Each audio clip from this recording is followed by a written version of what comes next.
Sois le bienvenu. On se retrouve aujourd'hui pour une émission sur ce que j'appellerais les calculs dans un espace vectoriel. Le but aujourd'hui, ça va être de comprendre comment réaliser des calculs efficacement dans un espace vectoriel abstrait. Alors, étant donné que cet espace vectoriel peut contenir des suites, des fonctions, des matrices, on se retrouve souvent bloqué à soit x dans E. Et la question c'est, que fait-on après ? L'idée principale que je vais te présenter aujourd'hui, ça va être de s'appuyer sur la structure dont on dispose pour introduire des objets adaptés à la situation. Alors quand on commence les études dans le supérieur, on n'a pas forcément l'habitude d'introduire nous-mêmes des objets qui vont nous simplifier la vie par la suite. En algèbre linéaire, c'est pourtant souvent un prérequis indispensable, comme on va le voir dans cette émission. On va se placer dans un premier temps dans le cas d'un espace vectoriel quelconque, E. Dans ce cas-là, naturellement, je ne pourrais pas faire grand-chose de plus que soit x dans E. Ça peut suffire.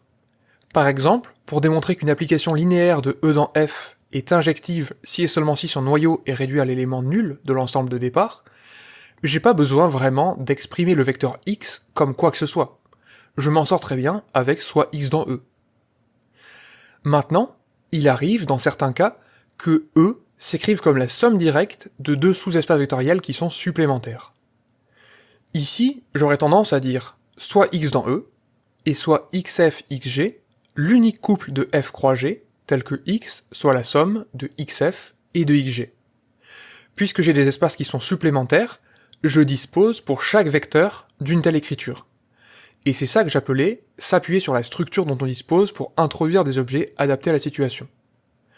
Donc ici en particulier, par exemple, quand je travaille avec un projecteur ou avec une symétrie, j'ai tendance à favoriser ce genre d'expression-là, pour mon vecteur x dans E, qui ne reste pas sous la forme x dans E. Je vais le décomposer systématiquement de cette manière-là. Maintenant, quelque chose d'indépendant, je pourrais aussi avoir le cas où E est un espace vectoriel de dimension finie. Là, pour travailler, je vais introduire petit n, la dimension de E, je vais choisir une base de E, que je vais appeler E1, En, et je vais dire qu'un vecteur x de E, il s'exprime en fonction de ses coordonnées dans la base. X qui est la somme des lambda i, EI. Alors c'est quelque chose d'assez classique à faire, et on peut le retrouver dans certains exercices, mais si tu cherches dans ton cours les moments où tu as vraiment eu besoin d'utiliser une telle écriture, tu trouveras que c'est relativement rare. Alors peut-être dans la démonstration de la formule de Grassmann, on finit par choisir une base d'une intersection qu'on complète, etc. Mais c'est pas pour un vecteur quelconque, on travaille directement sur la base. Quel est donc l'intérêt de la dimension finie ? Alors déjà, ce que j'ai oublié d'écrire, c'est qu'on peut se contenter de travailler sur les éléments d'une base, la plupart du temps.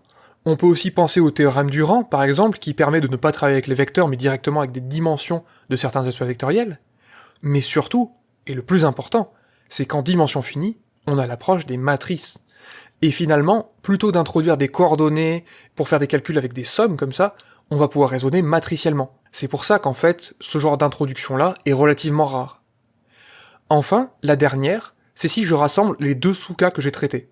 Le cas où E s'écrit comme f plus g, mais où E est aussi de dimension finie.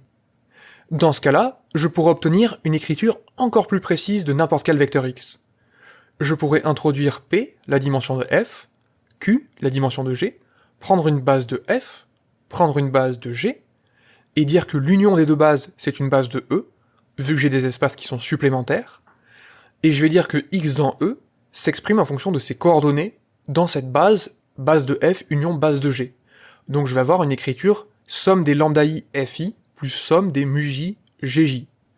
Alors là encore, j'écris rarissime, parce qu'on peut, comme on le disait tout à l'heure, en général se ramener uniquement à raisonner sur les vecteurs de base, par linéarité des applications par exemple, on peut utiliser des théorèmes puissants sur la dimension qui nous évitent de manipuler des vecteurs, ou, à nouveau, utiliser des matrices. Donc, terminons par un petit récapitulatif. Dans un espace vectoriel abstrait, quelconque, on ne maîtrise pas la nature des objets qu'on manipule. Donc on ne peut pas s'appuyer sur les propriétés spécifiques de ces objets-là. Par contre, même si l'espace vectoriel manipulé est quelconque, si j'ai une écriture de E comme supplémentaire, j'ai une écriture privilégiée pour n'importe quel vecteur de E. Et si je suis en dimension finie, ce qui correspond au cas de droite et au cas du bas, alors là aussi, j'ai des écritures privilégiées, en fonction des bases, Mais la plupart du temps, on peut se ramener soit à raisonner sur les vecteurs d'une base, soit appliquer des puissants théorèmes sur la dimension finie, comme le théorème du rang, par exemple, soit, et c'est peut-être quelque chose d'essentiel et de sous-estimé, utiliser directement les matrices. J'espère que cette émission t'a plu, je te souhaite une excellente journée, et je te dis à la prochaine.